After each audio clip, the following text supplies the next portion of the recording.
Aerox B1 mga bok, walang headlight, saka park light. Naka 3 fuse na kami, pumuputok. Ngayon, ginawa namin, tanggal muna MDL.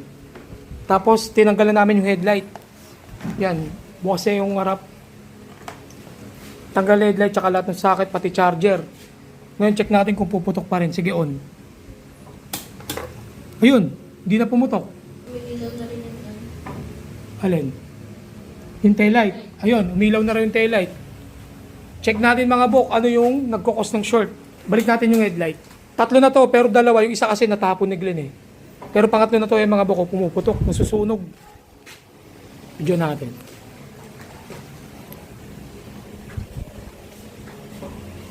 Ayan mga bok, oh. Sunog. Sunog. Park light yan, tapos ito yung headlight. May headlight muna. Saan yung headlight? Ayan. Isa-isayin natin mga bok.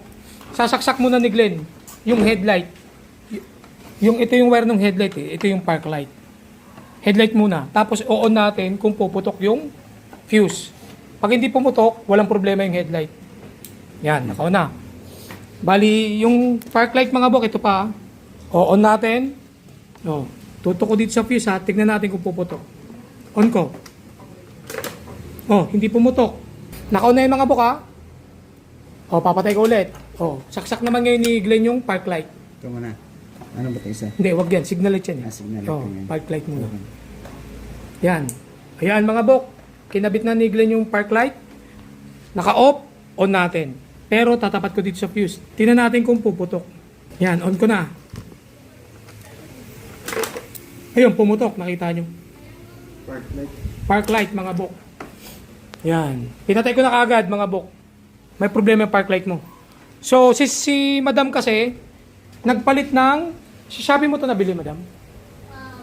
Yun. Tsaka TikTok. Ayun mga bok. Si madam umorder ng park light sa TikTok. So, ngayon, try natin palitan. Baka yung pinalit ni madam na park light is short. Yan. Tanggalin mo muna Glenn. Meron tayo dito. Kinabit kasi niya parang T15. Kabitan natin ng T10 lang. Sobrang laki din kasi nung kinabit ni madam. Nalalaglag sa loob. Try natin palitan. T10.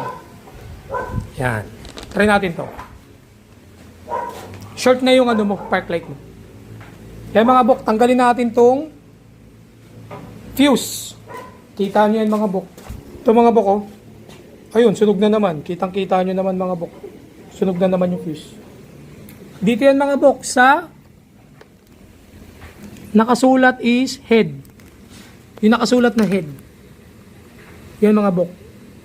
Yan yung nasusunog. Head 7.5. Ito na yung kinabit ni madam. Parang natutosta siya. Ayun. Ayun.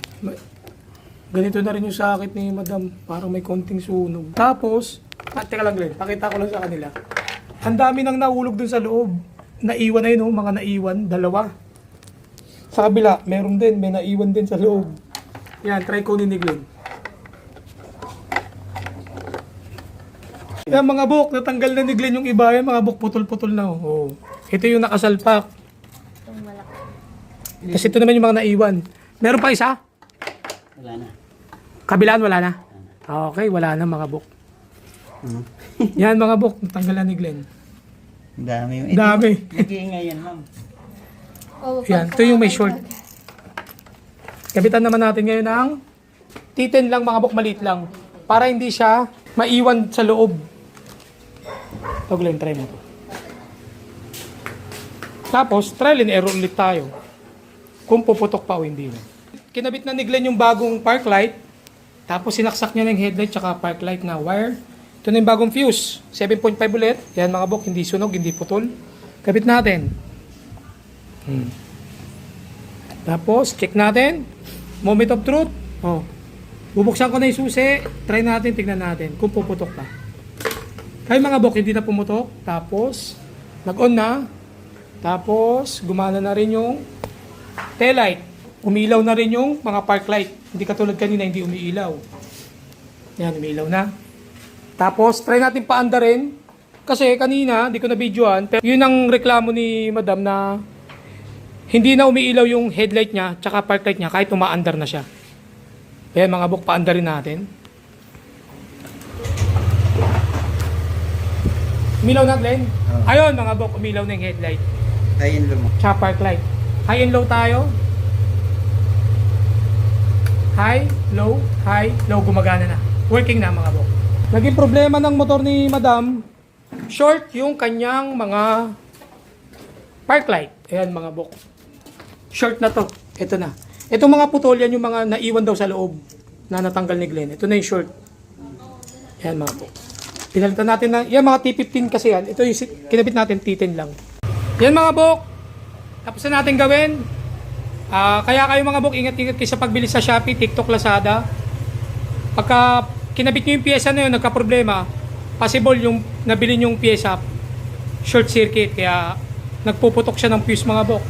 Kaya ingat-ingat tayo palagi mga bok ha. Yan, gumagana ng headlight ni Madam, tsaka yung park light, umiilaw na. Pati yung tail light, meron na rin. Yan. High and low na natin. Yan, meron na. All goods na mga bok.